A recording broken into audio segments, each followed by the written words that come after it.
Next, I'm going to talk about the SI joint or sacroiliac joint.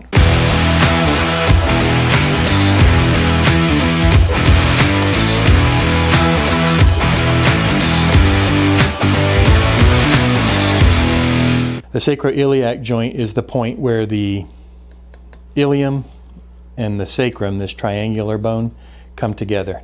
There's a mobile joint in here that allows the pelvis to flex and distract.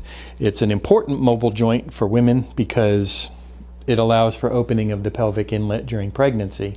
In fact, a very significant cause of SI joint pain is labor and delivery. I'd say 2/3 of the patients that I see with this particular problem develop it during pregnancy and right around the time of delivery. The other causes of SI joint pain are trauma. Lots of my patients are very physically active and they report falling out of vehicles or falling off of walls and buildings and landing on their bottom. That's a great source to develop this pain. Autoimmune disease is also commonly found in patients with SI joint pain. Rheumatoid arthritis, ankylosing spondylitis, Sjogren's syndrome, some others.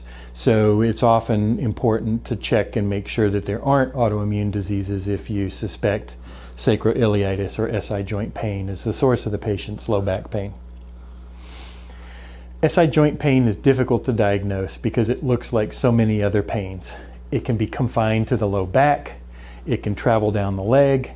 I've seen patients that come in with pain and radiating all the way into the sole of the foot that looks exactly like sciatica, but they have negative electrodiagnostics, they have no evidence of MRI, disc injury or herniation to explain it. They don't have piriformis syndrome, another cause of sciatica.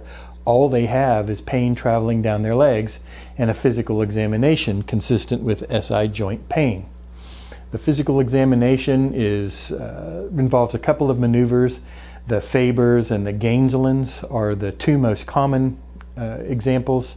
Faber's examination is lying on your back, crossing your leg over, and then extending it outwards. What that does is cause rotation of the SI joint, and if your SI joint is painful, it can reproduce your pain.